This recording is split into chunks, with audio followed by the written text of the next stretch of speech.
The top of next hour, it's remarkable. But I just teased something. They call in our business teasing. I said, I don't always believe stats matter. Kirk Cousins is the greatest example, where he completes 70% of his throws, blah, blah, blah. But in the end, he can't win the big games. And so stats, there's some I look at a lot. What do you average per play offensively? That's what Vegas looks at. That's what I look at. What is your third down conversion rate? Can you make big plays when it matters? Third and inches, fourth and inches. But most stats don't tell me much. But there's a couple, the NFL research, and this is a verified account, came out yesterday. This is remarkable. This is absolutely remarkable on Dak Prescott. Since 2016, he has 15 game-winning drives. That is the most in the NFL. He has 13 prime-time quarterback wins. That is the most in the NFL. And 19 rushing touchdowns, most in the NFL by a quarterback. Folks, these are real stats. He is the opposite of Kirk Cousins. Kirk Cousins is great when it doesn't matter. But with a minute and a half to go in a game, and it's on Sunday Night Football, or the Fox big game, or Thursday Night Football, or Monday Night Football, Dak's good.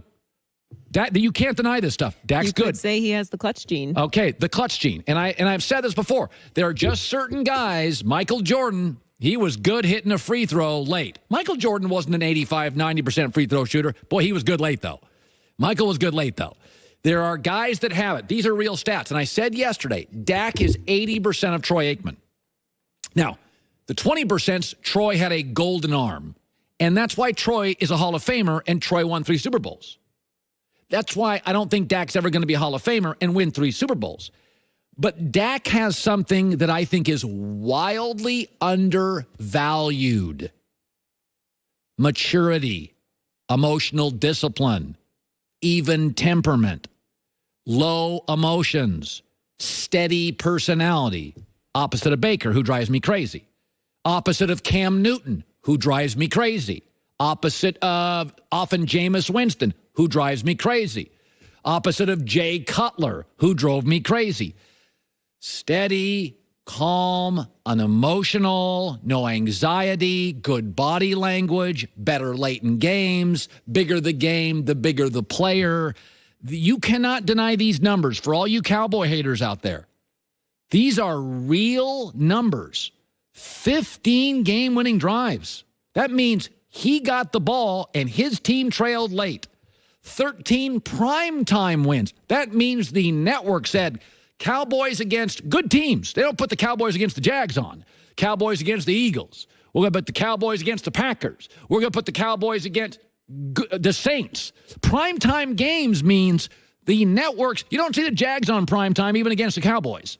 Primetime is networks saying we want the Steelers, we want the Patriots, we want Kansas City, we want Dallas, we want Green Bay. Those are numbers. You can't. This is why I say quarterback is not the best arms in NFL history that I've ever seen. Let's go last 20 years. The best arms I've seen in the NFL last 20 years. Cam, Jay Cutler, Matt Stafford, Jamarcus Russell, and Brett Favre. One is a winner, and even Brett Favre, I would argue, underachieved. Considering his talent, Brett Favre should have won more. Brett Favre is one of the great natural talents of all time. But a lot of those guys that had great arms did not have emotional discipline.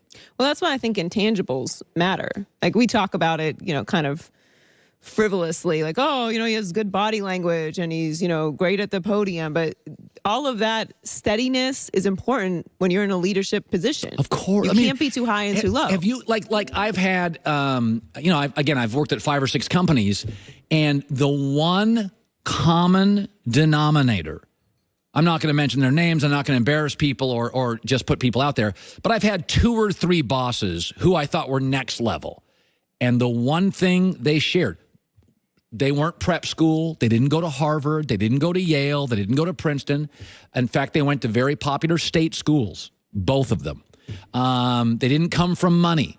They didn't come from privilege. They took weird routes. One of them went to Europe first and came here. One started in a mailroom and worked up.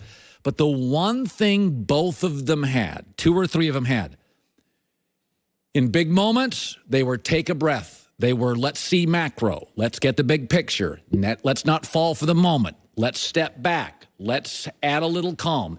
They weren't fist pumpers. They're not grabbing. They're not doing nonsense on the sideline. They are, okay, world's caving in a little bit here. Let's take a deep breath. Let's step back. They were a calming influence, and Dak has that, and those numbers are crazy. Coming up next, good Lord. Oh, my God, what a disaster for one NFL team. That's coming up next.